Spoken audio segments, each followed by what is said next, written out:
আজকে মুসলিম বিশ্ব সারা দুনিয়ায় মার খাচ্ছে। কারণটা কি জানেন? কারণটা এখানে রোম পারস্যের সম্রাটের সঙ্গে মুসলিম খলিফাদের যুদ্ধ হচ্ছে। একদিকে মুসলিমদের সেনাপতি খালিদ বিন ওয়ালিদ মাঠে আছে, আর একদিকে পারস্যের সম্রাট রুস্তম মাঠে আছে। খালিদ বিন ওয়ালিদের সঙ্গে মাত্র 30,000 সৈনিক, আর রুস্তমের সঙ্গে 3 লক্ষ সৈনিক। রাতের বেলায় রুস্তমের গোয়েন্দারা খালিদ বিন ওয়ালিদের তাঁবুতে গোয়েন্দাগিরি করার জন্য গেছে। ভোর রাত্রে গিয়ে দেখে যে মুসলিম সৈনিকেরা কান্নাকাটি করছে, কেউ শুয়ে শুয়ে, কেউ দাঁড়িয়ে, কেউ বসে কান্নাকাটি করছে। রুস্তমের গোয়েন্দারা রুস্তমকে গিয়ে বলল, রুস্তম, পারস্যের সিপাহসালার মুসলিমদের সঙ্গে যুদ্ধ করার কোনো প্রয়োজন নেই, ওরা আমাদের ভয়ে সব কান্নাকাটি করতেছে, তাঁবুতে কান্নার রোল পড়ে গেছে। রুস্তম বললে, তাই নাকি? তাহলে ঠিক আছে, 3 লাখ সৈন্য মাঠে নামাই লাভ নাই, 1 লাখ নামাও। 1 লাখ সৈন্য নিয়ে মাঠে নামলো। যুদ্ধ শুরু হয়ে গেল। যেই সৈন্যদের সম্পর্কে তাদের কাছে রিপোর্ট ছিল তারা ভয়ে কান্নাকাটি করছে, দেখা গেল যুদ্ধ যখন শুরু হয়ে গেছে, একজন মুসলিম সৈন্য দুর্ধর্ষ সৈনিক হয়ে ওদের হাজার হাজার কাতারে কাতারে সৈন্য ফিনিশ করে দিচ্ছে। কালো মেঘের ভিতরে পূর্ণিমার চাঁদ যেরকম ঢুকে যায়, সেরকম ভাবে একজন মুসলিম সেনা ওদের হাজার হাজার সৈন্যের ভিতরে ঢুকে যাচ্ছে। রুস্তম বলল, যুদ্ধ থামাও, বেরাকে যাও। এবারে গভীর রাতে আবার বহুদর্শী, বহু অভিজ্ঞতা সম্পন্ন, বহু বিচক্ষণ গোয়েন্দা পাঠালো, যাও মুসলিম তাঁবুর আসল চিত্র তুলে নিয়ে আসো। এবারে গোয়েন্দারা গেল, দেখে ঠিকই ভোর রাত্রে আবার সেই একই অবস্থা, ঠিকই মুসলিমরা কান্নাকাটি করছে। তাহলে রিপোর্ট তো সঠিক। এবারে এই গোয়েন্দা তো আর আগের মতো না, এরা বহুদর্শী, বহু বিচক্ষণ। তারা চিন্তা করলো, ঠিক আছে কান্নাকাটি করে, কিন্তু রহস্যটা কোথায়, কি জন্য কান্দে, এর কারণ উদ্ঘাটন করা প্রয়োজন। এইবারে তারা কান্নার ভাষা উদ্ঘাটন করার চেষ্টা করলো, দেখলো ঠিকই কান্নাকাটি করে, কিন্তু আমাদের ভয়তে না। ওরা কান্নাকাটি করছে এক মহান মালিকের সামনে, যেই মালিক আমার তোমার না গোটা সৃষ্টির মালিক, যেই মালিক ঘোষণা করেছেন, ইয়া আইয়ুহান নাস আনতুমুল ফুকারা ইলাল্লাহ, হে দুনিয়ার মানব সকল, তোমরা সব আল্লাহর দরবারের ফকির। তোমাদের রাজা ফকির, প্রজা ফকির, ইমাম ফকির, মুক্তাদি ফকির, মাজার ফকির, দরগা ফকির, দুর্গা ফকির, পীর ফকির, মুরিদ ফকির, সব ফকির। আনতুমুল ফুকারা ইলাল্লাহ, তোমরা সব আল্লাহর দরবারের ফকির। আল্লাহু হুয়াল গনিয়ুল হামিদ, আল্লাহ হচ্ছেন একমাত্র ধনী, ধনী একমাত্র কে? তারা কান্নাকাটি করছে এমন এক মহান রবের কাছে, যেই মহান রব ঘোষণা করেছেন, যালিকা বিআন্নাল্লাহা মাওলাল্লাযীনা আমানু ওয়া আন্নাল কাফিরিনা লা মাওলা লাহুম। রোম পারস্যের সম্রাটদের কাছে অস্ত্র আছে, ওদের কাছে লক্ষ লক্ষ সৈনিক আছে, কিন্তু ওদের মাওলা নেই। ও মুমিন, তুমি তো লা ইলাহা ইল্লাল্লাহ বলে এক মাওলার উপর ঈমান এনেছ। কোরআন বলছে লা ইলাহা বলে ফামান ইয়াকফুর বিত্তাগুত, সূরা বাকারা 256 নম্বর আয়াত আল্লাহ বলছেন, লা ইলাহা বলে শুধু লা ইলাহা না, লা ইলাহা মানে ফামান ইয়াকফুর বিত্তাগুত, সব তাগুতকে বর্জন করলো। ওয়া ইউমিন বিল্লাহি, ইল্লাল্লাহ বলে আল্লাহর উপরে ঈমান আনলো। যারা এই 2টা কাজ করলো, কয়টা কাজ করলো? কয়টা কাজ করলো? লা ইলাহা বলে কুফর বিত্তাগুত, ইল্লাল্লাহ বলে ঈমান বিল্লাহ। 2টা কাজ যেই ব্যক্তি করলো, একটা শক্ত ডাল যদি ধরে ঝুলতে চাও, কয় হাতে ধরতে হবে? আল্লাহ বলছেন যেই ব্যক্তি লা ইলাহা বলে সমস্ত কুফর তাগুত করলো, ব্যক্তি জীবন থেকে, সামাজিক জীবন থেকে, রাষ্ট্রীয় জীবন থেকে, আদালত থেকে, আন্তর্জাতিক জীবন থেকে, সব জায়গার থেকে লা ইলাহা বলে সমস্ত তাগুতকে উৎখাত করলো, বর্জন করলো, ইল্লাল্লাহ বলে আল্লাহকে ঈমান আনলো, সাকাবিল উরওয়াতিল ওয়াসতা, সেই ব্যক্তি দুই হাতে, কয় হাতে? ফাকাদ ইস্তামসাকা, দুই হাতে। ওলামায়ে কেরাম বুঝবেন, ইস্তামসাকা বলেছেন, মাসাকা বলেন নাই। কোরআন খুলে ভালো করে পড়ো। ইস্তামসাকা মানে শক্তভাবে ধরলো। কি ধরলো? আল্লাহ বলছেন বিল উরওয়াতিল ওয়াসতা, মজবুত জাল ধরলো, মজবুত রশি ধরেছে, মজবুত হাতল ধরেছে। কিসের মজবুত হাতল? কোন মজবুত হাতল? আল্লাহ বলছেন লান ফিসামা লাহা, এমন হাতল ধরেছে যা দুনিয়ার কোন শক্তি, দুনিয়ার কোন সাইলাব, দুনিয়ার কোন তুফান তাদেরকে ধ্বংস করতে পারে না। তুফানুল আকসা, তুফানুল, এত বড় শক্তি, দুনিয়ার সবচেয়ে বড় সুপার পাওয়ার যাদের পিছনে ছিল, কিন্তু তুফানুল আকসার সামনে তুফান হয়ে লেজ গুটিয়ে যেতে বাধ্য হয়েছে, ঠিক কিনা? আল্লাহ সেটাই বলেছেন লান ফিসামা লাহা। কারণ কি জানো? এই লা ইলাহা ইল্লাল্লাহ শুধু একটা কালেমা না। কোরআন বলছে আলাম তারা ইলাল, আলাম তারা কাইফা দারাবাল্লাহু মাসালান কালিমাতান তাইয়িবাতান কাশাজারাতিন তাইয়িবাহ। ও মুসলিম, তুমি কি দেখো না? আলাম তারা কাইফা দারাবাল্লাহ, আল্লাহ কি সুন্দর করে তোমাকে একটা উদাহরণ দিয়েছেন, উপমা দিয়েছেন, মিসাল দিয়েছেন, দৃষ্টান্ত দিয়েছেন কে? নাকি জসিমউদ্দিন রহমানি? উদাহরণ দিচ্ছেন কে? আল্লাহর উদাহরণ ভালো করে শোনো। যদি না পাও রহমানিকে ধরো, রহমানি নিজের বানানো কথা বলছে না। কাইফা দারাবাল্লাহু মাসালান কালিমাতান তাইয়িবাতান কাশাজারাতিন তাইয়িবাহ। আল্লাহ রাব্বুল আলামিন তোমাদের কালেমায়ে তাইয়িবাকে উদাহরণ দিচ্ছেন, দৃষ্টান্ত দিচ্ছেন একটা পবিত্র গাছের সঙ্গে। কার সঙ্গে? পবিত্র গাছের সঙ্গে। আসলুহা সাবিতুন ওয়া ফারউহা ফিস সামা, যেই গাছের শিকড় হচ্ছে মাটির ভিতরে গ্রথিত গাথা, আর ডালগুলো উপরে, কখনো বাতাসে ঝরে পড়ে না। আল্লাহর নবী একদিন খেজুর গাছে, শীতকালে আসলে খেজুর গাছের রস বের করার জন্য ডাল কাটে, ভিতর থেকে সাদা মুচি বের হয় না? আল্লাহর নবী সাদা মুচি খাচ্ছিলেন, আর সাহাবায়ে কেরাম জিজ্ঞেস করলেন, ও সাহাবীরা বলো তো, জঙ্গলে একটা গাছ আছে, গাছ, যেই গাছের সঙ্গে মুমিনদের সুন্দর মিল আছে, সেই গাছের শিকড় মজবুত, ডালগুলো পরে কোনো ঝড় তুফান বাতাসে পাতাগুলো ঝরে পড়ে না। সাহাবায়ে কেরাম সবাই নিজের মনটাকে জঙ্গলে নিয়ে গেলেন, কেউ বলতে পারলেন না। আল্লাহর নবী হেসে বললেন, এটা কি খেজুর গাছ নয়? বোঝা গেল কোরআন বলছে কাইফা দারাবাল্লাহু মাসালান কালিমাতান তাইয়িবা, কালেমায়ে তাইয়িবাকে আল্লাহ তাআলা উদাহরণ দিয়েছেন একটা খেজুর গাছের সঙ্গে, যার ডাল, যার শিকড় মাটির ভিতরে থাকে, ডাল থাকে উপরে, পানি বন্যার সময় তাকে ভাসিয়ে নিতে পারে না, তার ডালগুলোকে কোনো ঝড় তুফান উড়িয়ে নিতে পারে না, কারণ তার ডালগুলো মজবুত, তার শিকড় মাটিতে। আল্লাহ বলছেন যেই ব্যক্তি লা ইলাহা ইল্লাল্লাহ বলে, লা ইলাহা বলে সব বর্জন করে, ইল্লাল্লাহ বলে শুধু আল্লাহকে গ্রহণ করেছে, তার ডাল, তার শিকড় হচ্ছে মাটিতে, ডাল হচ্ছে কোথায়? ফাকাদ ইস্তামসাকা বিল উরওয়াতিল ওয়াসকা, সে মজবুত হাতল ধরেছে, শক্ত হাতল ধরেছে।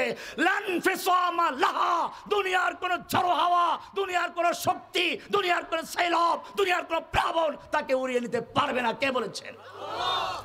পক্ষান্তরে যদি তোমার লা ইলাহায় গন্ডগোল থাকে, তোমার বিশ্বাস থাকে খাজা বাবা তোমাকে পার করে নিবে, গাজা বাবা তোমাকে সন্তান দিবে, মাজারিকে সেজদা করো, ও মুসলমান জেনে রাখো, কোরআন বলছে আরেক আয়াত, ওয়ামাই ইউশরিক বিল্লাহ, যেই ব্যক্তির লা ইলাহা ক্লিয়ার নাই, বরং শিরিক করলো, মসজিদে আল্লাহ একজন, মন্দিরে গেলে আর একজন, মসজিদে আল্লাহ একজন, মাজারে গেলে আর একজন। ও মুসলিম, আল্লাহ বলছেন মসজিদে গেলে একজন, সমাজে আর একজন, রাষ্ট্রে আর একজন।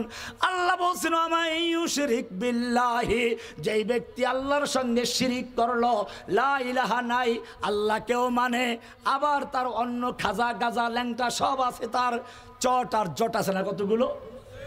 আল্লাহর নবী পরিষ্কার পরিচ্ছন্ন থাকতেন। আল্লাহর নবী বলেছেন লাউলা আশুক্কা আলা উম্মতি, যদি আমার উম্মতের জন্য কষ্টকর মনে না করতাম, লা আমারতুহুম বিসওয়াক ইনদা কুল্লি সালাত, আমি প্রত্যেক সালাতের সময় মেসওয়াক করা বাধ্যতামূলক করিতাম। মেসওয়াক করে যে নামাজ পড়া হয় তার সওয়াব মেসওয়াক ছাড়া নামাজের চেয়ে 27 গুণ বেশি। জোরে বলুন সুবহানাল্লাহ। যেই নবী আতর ব্যবহার করতেন, রাস্তা দিয়ে চলে গেলে 1 ঘন্টা পরেও বোঝা যেত এই রাস্তা দিয়ে আমার নবী চলে গেছেন। সেই নবীর উম্মতেরা এখন দাঁতে ময়লা, মাথায় চট, গায়ে জট, এরপরে বলে কে আল্লাহর ওলি। কি বলে? ভালো করে মনে রাখবেন, এই যে মুসলিমদের সমাজ ব্যবস্থা, মাজার পূজা, দরগা পূজা, এই সমস্ত কিছু যারা করবে, এই মুসলিমদের আল্লাহ সাহায্য করার কোনো অঙ্গীকার করেন নাই। কোরআন সেজন্য বলছে ওয়ামাই ইউশরিক বিল্লাহি, যেই ব্যক্তির লা ইলাহা ক্লিয়ার নেই, আল্লাহর সঙ্গে শিরিক করে, ফাকান্নামা খাররা মিনাস সামা, তার ওই হাত ছুটে গেছে, এক হাত ছুটে গেছে, আসমান থেকে ছিটকে পড়ে গেছে, আল্লাহর থেকে বিচ্ছিন্ন হয়ে গেছে। এবারে ফাতাখতাফুহু তাইর, তাকে পাখি ছো মেরে নিয়ে যাবে। কি করবে? এই পাখি কোনো চিল পাখি না, এই পাখি বাস পাখি না, এই পাখি মাছরাঙ্গাও না। এই পাখি হচ্ছে এক এক সময় এক একটা বাতিলের সৈলাব। এক সময় সমাজতন্ত্র, এক সময় রাজতন্ত্র, এক সময় পীরতন্ত্র, এক সময় মাজারতন্ত্র, এক সময় কাদিয়ানি, এক সময় অমুক তমুক। এক এক সময় এক একটা সৈলাবের পাখি এসে তাকে ছো মেরে নিয়ে যাবে। ফাতাখতাফুহু তাইরু আও তাহবি বিহির রিহু ইলা মাকানিন সাহিক, অথবা এক সময় সে অনেক দূরে গিয়ে হারিয়ে যাবে। সুতরাং মনে রাখতে হবে, মুসলিমদের শক্তির উৎস লা ইলাহা। রোমের গোয়েন্দারা, পারস্যের গোয়েন্দারা এবারে দেখলো যে মুসলিমদের তাঁবুতে কান্নার রোল পড়ে গেছে, ঠিকই কারণটা খুঁজে বের করার চেষ্টা করলো। দেখলো হ্যাঁ কান্নাকাটি করে ঠিকই, কিন্তু কান্নাকাটি করছে কার কাছে? এইবারে রোম সম্রাটের পারস্যের গোয়েন্দারা বুঝতে পারলো মুসলমানরা কান্দে ঠিকই, তবে আমাদের ভয়তে না, মরার ভয়তে না, বরং তারা আগামীকাল যুদ্ধ করে আল্লাহর রাস্তায় জীবন দিয়ে জান্নাত পাওয়ার জন্য কান্নাকাটি করছে।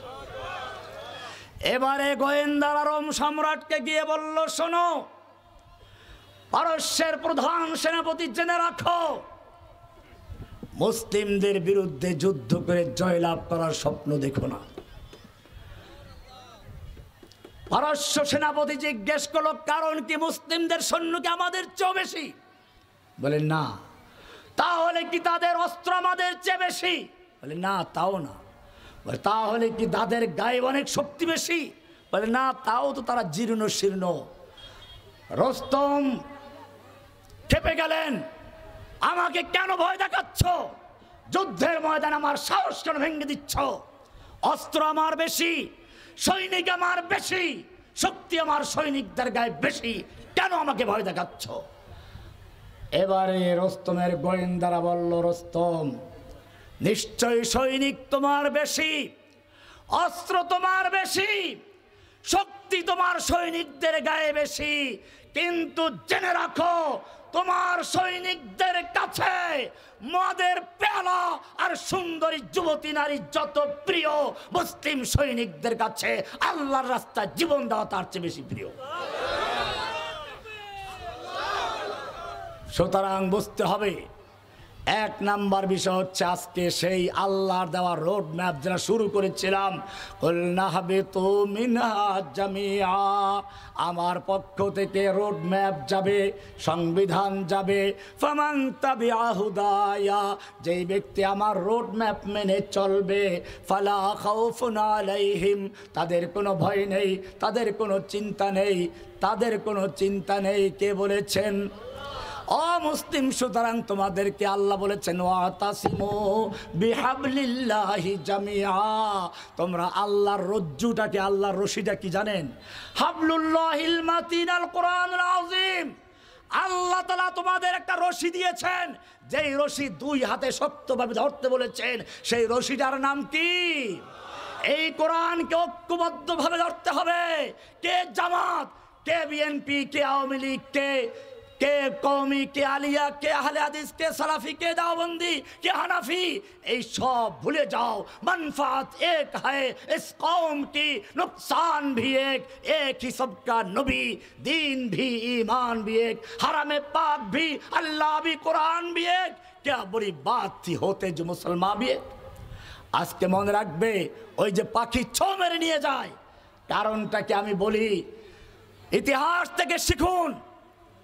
এদেশে সাইদি সাহেবকে যখন গ্রেফতার করা হয়েছিল, তখন যদি এদেশের সমস্ত আলেমরা দলগতভাবে ভিন্ন মত থাকতেই পারে, একজন তাফসিরের রূপকার হিসাবে, এদেশের তাফসির মাহফিলের একজন রূপকার হিসেবে তার পক্ষে দাঁড়াতো, তাহলে পরবর্তীতে সাইদি সাহেবের পরবর্তীতে মামুনুল হককে ধর্ষণের মামলায় জেলে যেতে হতো না। জসিমউদ্দিন রহমানকে মিথ্যাভাবে জঙ্গি নাটক সাজিয়ে আনসারুল্লাহ বাংলা টিম, যেই দলের কোনো অস্তিত্ব দুনিয়াতে নাই, এই দলের নেতা বানিয়ে তাকে জেলে যেতে হতো না। মিজানুর রহমান আজহারিকে তাকে দেশ ছাড়তে হতো না। কিন্তু তোমাদের অনৈক্যের কারণে শক্তি পেয়ে গেছে। জেনে রাখো, আল্লাহর নবীর সাহাবীদের মধ্যেও যুদ্ধ হয়েছে। আমিরে মুআবিয়ার সঙ্গে আলী রাদিয়াল্লাহু তাআলা আনহুর খেলাফতকালে যুদ্ধ হয়েছে। এই সময় রোম সম্রাট আমিরে মুআবিয়ার কাছে পত্র লিখলো, আমিরে মুআবিয়া, আমরা জানতে পেরেছি তোমার আমির, তোমার খলিফা তোমার বিরুদ্ধে যুদ্ধ করছে। তুমি যদি চাও তাহলে রোম সম্রাট তার পূর্ণ শক্তি দিয়ে তোমার পাশে দাঁড়াবার জন্য প্রস্তুত। কি সাহায্য করার জন্য মন কাঁদে, বোঝেন না? আল্লাহর নবীর সাহাবী আমিরে মুআবিয়া বুঝতে পেরেছেন আমাদের অনৈক্যের সুযোগ নিয়ে রোম সম্রাট মুসলিম খেলাফতকে ভেঙে দিতে চায়। এবারে আমিরে মুআবিয়া চিঠি লিখলেন, ইয়া কালবার রোম, ওহে রোমের কুত্তা, আমার আমিরের সঙ্গে আমার যুদ্ধ হচ্ছে। এই সুযোগ নিয়ে যদি মুসলিম ভূখণ্ডের দিকে এক কদম বাড়াতে চাও, তাহলে জেনে রাখবি আলীর পক্ষে যুদ্ধ করতে গিয়ে প্রথম যেই লোকটা জীবন দিবে সেই লোকটা আর কেউ নয়, সে হচ্ছে আমিরে মুআবিয়া রাদিয়াল্লাহু তাআলা আনহু। এক হুঙ্কারে রোম সম্রাট বুঝতে পারলো ওরা নিজেরা পরস্পরে মারামারি করলেও আমাদের বিরুদ্ধে তারা ঐক্যবদ্ধ হয়ে ঠিকই আছে। আপনাদেরকেও মাঝে মধ্যে হুমকি দেওয়া হয়, দেখেন না, চট করে ঢুকে পড়বে বলে না, এগুলা হুমকি দেওয়া, দেখে কি অবস্থায় আছে, ঐক্যটা এখনো আছে না ভেঙে গেছে। কিন্তু মনে রাখবেন, বলতে গেলে আরেকটু সময় নিতে হবে। ভাইরা আমার, আল্লাহর নবী মুহাম্মদ সাল্লাল্লাহু আলাইহি ওয়াসাল্লাম একবার মদিনার থেকে উমরা করার জন্য মক্কায় রওনা করলেন, সঙ্গে 1400 সাহাবী। তখনও মক্কা বিজয় হয় নাই। হুদায়বিয়া পর্যন্ত যাওয়ার পরে মক্কার লোকেরা বাধা প্রদান করলো। আল্লাহর নবী মক্কায় ওসমানকে পাঠাইলেন, যাও ওসমান, মক্কার লোকদেরকে বুঝাও আমরা যুদ্ধ করতে আসি নাই, উমরা করতে এসেছি। আমরা যুদ্ধের অস্ত্র নিয়ে আসি নাই, আমরা ইহরামের কাপড় পরে এসেছি। আমরা কোরবানির পশু সঙ্গে এনেছি। ওসমান মক্কায় গেলেন। মক্কার লোকেরা চিন্তা করলো এই তো মোক্ষম সুযোগ। মুহাম্মদ সাল্লাল্লাহু আলাইহি ওয়াসাল্লাম নিজে এবং তার সঙ্গে আনসার এবং মুহাজিরদের 1400 সাহাবী, ক্রিমগুলো সব চলে এসেছে। এই লোকগুলো মেরে ফেলতে পারলে আমাদের আর কোনো চ্যালেঞ্জ থাকবে না, বাপদাদার ধর্ম নিয়ে কেউ আর কোনো কথা বলতে পারবে না। কিন্তু একটু তো শক্তি পরীক্ষা করা দরকার। সেজন্য তারা একটা গুজব ছড়িয়ে দিল, গুজব ওসমানকে হত্যা করা হয়েছে। দেখতে চায় যে কি হচ্ছে। এবারে আল্লাহর নবীর তাবুতে যখন এই খবর ছড়িয়ে পড়ল ওসমানকে হত্যা করা হয়েছে, আল্লাহর নবী তাবুর থেকে বের হয়ে গেলেন, জোরে চিৎকার মেরে ডাক দিয়ে আসহাবাস শাজারা, ওহে গাছের নিচে অবস্থানকারী সাহাবীরা বেরিয়ে আসো, আমার কাছে খবর এসেছে আমার ওসমানকে হত্যা করা হয়েছে। আল্লাহর নবী হাত বিছিয়ে দিলেন, বললেন শোনো আমি হাত বিছিয়ে দিচ্ছি, আমার হাতের পর হাত রেখে অঙ্গীকার করো, বায়াত করো, ওয়াদা করো, আমরা হয়তো ওসমান হত্যার বদলা নিতে গিয়ে মক্কা বিজয় করে ছাড়বো, নতুবা আমরা সকলেই শহীদ হয়ে যাব, একজন লোক মদিনায় ফিরে যাব না। 1400 সাহাবায়ে কেরাম আল্লাহর নবীর হাতে হাত রেখে বায়াত করলেন। সাহাবায়ে কেরাম খুশিতে নাচতে শুরু করলেন, এই তো সুযোগ এসেছে, মক্কায় আমরা প্রবেশ করব, হয়তো শহীদ নয়তো বিজয় করব। কবিতা পড়তে শুরু করলেন, নাহনুল্লাযীনা বায়াউ মুহাম্মাদা আলাল জিহাদি মা বাকিনা আবাদা। বুখারী মুসলিম সহ হাদিসের সব কিতাবেই আছে, আমরা সে জাতি যারা আল্লাহর নবী হাত রেখে অঙ্গীকার করেছি, বায়াত করেছি, আমাদের দেহে রূহ থাকা পর্যন্ত আমরা পালাবো না, পিছপা হব না, হয়তো মক্কা বিজয় করে ছাড়বো, নকরি শহীদ হয়ে যাব, আমরা মক্কার থেকে কেউ পালাবো না। মক্কায় খবর ছড়িয়ে গেল, এইবারে মক্কার লোকেরা ভয় পেয়ে গেল। এবারে তারা ওসমানকে নিয়ে আসলো আর বললো না না আমরা তো ওসমানকে হত্যা করি নাই, একটু মেহমানদারি করাচ্ছিলাম তাই দেরি হয়ে গেছে, আমরা সন্ধি করার জন্য তৈরি আছি। ও আমার ভাইয়েরা, মাঝে মধ্যে তোমাদেরকে সেই রকম গুজব ছড়িয়ে পরীক্ষা করা হয় তোমরা ঐক্যবদ্ধ আছো কিনা। যদি জুলাই আগস্টের মতো ঐক্যবদ্ধভাবে মাঠে থাকতে পারো, ইনশাআল্লাহ দুনিয়ার কোনো শক্তি নেই তোমাদের পরাজিত করতে পারে।